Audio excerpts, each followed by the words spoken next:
का जो संबंध बनता है वो घर अभागा है, जहां बहन बेटी नहीं होती है। हमारी संस्कृति तो इतनी उदार है, हजारों साल से हमने दुनिया के अंदर 200 से ज्यादा देश है, लेकिन कोई देश अपने साथ माँ का नाम लगाना, माता के नाम से जाना जाना, शायद उनको पता नहीं क्या संबंध है माँ और बेटे का। एकमात्र देश भारत है जो मातृ सत्ता को स्वीकार करता है और इसीलिए हर बार बोलता है भारत माता की। ये हमारा अपना अतीत के काल से, हजारों लाखों साल से ये गौरवशाली अतीत है।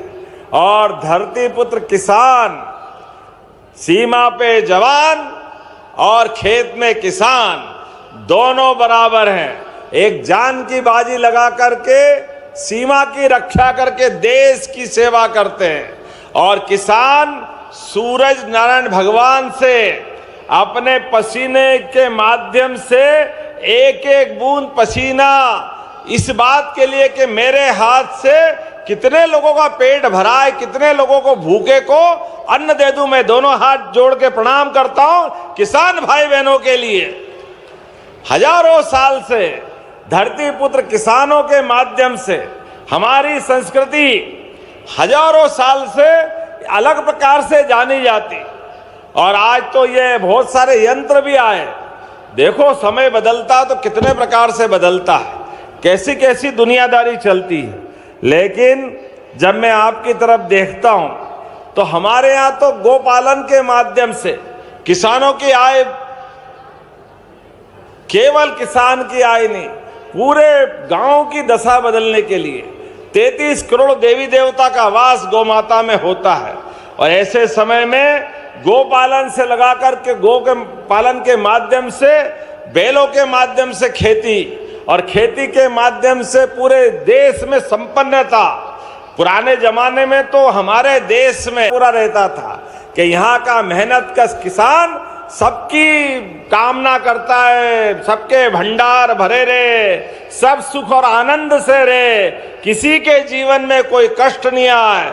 इसलिए सदैव अन्न माता, अन्न देवी अन्नपूर्णा को याद करते करते भगवान बलराम को और कोई हथियार पसंद हो ना हो, लेकिन हल मिल जाए तो ऐसा लगे जीवन मिल जाता है, ये आनंद आ जाता है।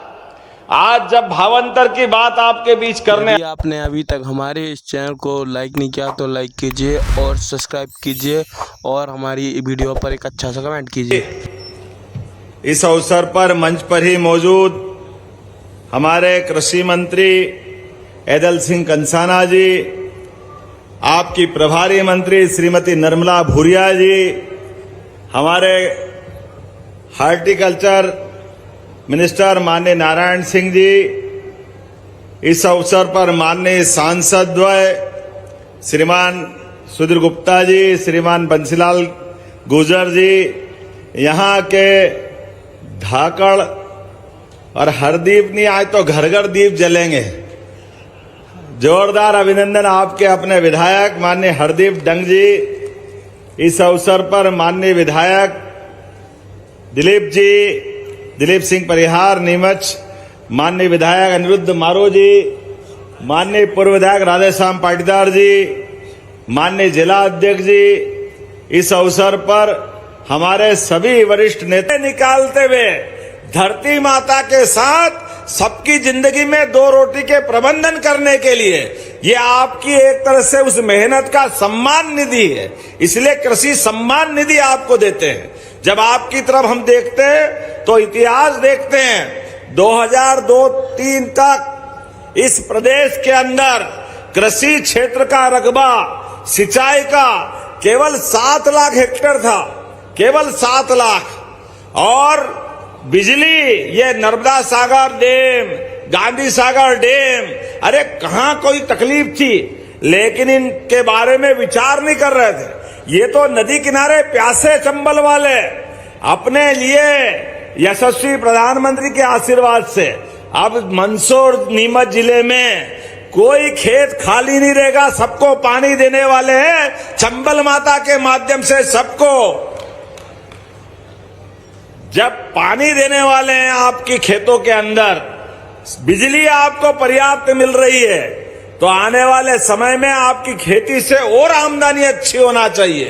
खेती के अंदर उन्नत से उन्नत प्रकार के बीज लगाकर, जैसे अभी हम सब अपने खेत में मान लो गेहूं करते हैं, सोयाबीन करते हैं, और आप तो औषधि फसल करते हो मंदसौर नीमच के अंदर, जो पूरे प्रदेश और देश में नहीं होता है, वो आप करते। दोनों हाथ जोड़ के प्रणाम करता हूं आपके मंदसौर नीमच के किसानों के लिए। जितने उन्नत प्रकार से आप अश्वगंधा, तुलसी, धोली मूसली, क्या क्या नहीं उगाते हो आप। लोग पता नहीं, कल्पना नहीं करते हैं, वो सब अपने मंदसौर नीमच के अंदर होता है। लेकिन अपनी खेती के बलबूते पर अपनी समृद्धि की इबारत भी लिखते हो, तो सरकार की जवाबदारी है कि हमारे सभी प्रकार के किसानों के लिए आज की तकनीक के आधार पर जो हो सकता वो सब करोगे। इसलिए एक से बढ़कर एक हम सब जानते हैं, जब गेहूं करने के बाद पराली, अर्थात वो अपने भूसे के बाद बचने वाले गेहूं का जो अंश बचता है, जहां हमारे यहाँ खापे भी बोल लेते हैं, यहाँ क्या बोलते हैं?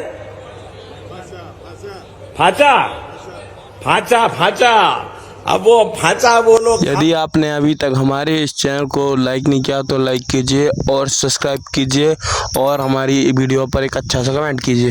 एमपी किसान कल्याण योजना 14वीं इंस्टॉलमेंट डेट। मध्य प्रदेश के लाखों किसानों को मुख्यमंत्री किसान कल्याण योजना की 14वीं किस्त का अब भी इंतजार है। मई 2026 का महीना खत्म होने को है, लेकिन अब तक किसानों के खाते में योजना की राशि ट्रांसफर नहीं की गई है। ऐसे में प्रदेश के किसान लगातार सरकार की ओर से नई तारीख का इंतजार कर रहे हैं। आखिर क्यों हुई किस्त जारी करने में इतनी देरी? मध्य प्रदेश सरकार ने अपने वार्षिक बजट 2026 में किसान कल्याण के लिए 5,500 करोड़ का भारी भरकम बजट आवंटित किया है। इसके बावजूद जमीनी स्तर पर पैसे पहुंचाने में देरी के पीछे 3 मुख्य प्रशासनिक कारण है। डिजिटल क्रॉप सर्वे राज्य में ज्यादा और खरीफ फसलों के रकबे को लेकर चल रहे नए डिजिटल सर्वे के कारण भी राजस्व अमला बस रहा है, जिससे सत्यापन की गति थोड़ी धीमी हुई है। यदि आपने अभी तक हमारे इस चैनल को लाइक नहीं किया तो लाइक कीजिए और सब्सक्राइब कीजिए। ऐसे हमारी वीडियो को देखते रहिए। मुख्यमंत्री किसान कल्याण योजना स्टेटस चेक। अब तक आएगी मुख्यमंत्री किसान कल्याण योजना की राशि।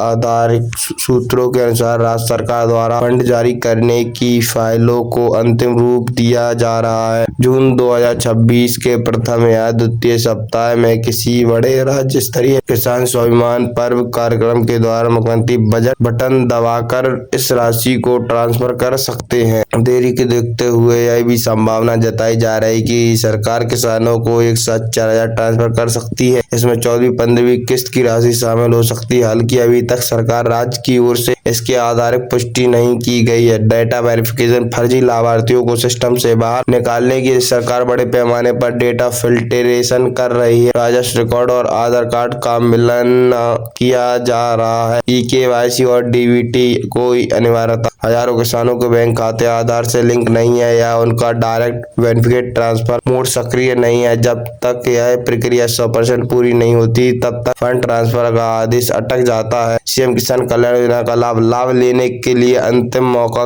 गंवाना दे। किसान कृषि विशेषज्ञों की सलाह है कि जिन किसानों ने अभी तक अपनी ई-केवाईसी की प्रक्रिया पूरी नहीं की है, वे तुरंत अपने नजदीकी सीएससी सेंटर पटवारी से संपर्क करें। इसे दुरुस्त करवा ले। बैंक खाते या डीबीटी एक्टिव होना अनिवार्य है, अन्यथा 4,000 की यह बड़ी किस्त आपके खाते में आते आते रुक सकती है। सरकार के इस कदम से जून महीने में ग्रामीण व्यवस्था को एक नई रफ्तार मिलने की उम्मीद है। यदि आप हमारे चैनल को लाइक नहीं किया तो लाइक कीजिए और सब्सक्राइब कीजिए। और समर्थन मूल्य पर गेहूं उपार्जन में मध्य प्रदेश बना देश का अग्रणी राज्य। 13.36 लाख किसानों ने 103 लाख मिलिट्री टन से अधिक गेहूं उपार्जित। किसानों को अब तक 22,842.9 करोड़ का भुगतान 28 मई तक जारी रहेगी किसान प्रक्रिया। ऐसे हमारी वीडियो को देखते रहिए और हमारे चैनल को लाइक कीजिए और सब्सक्राइब कीजिए।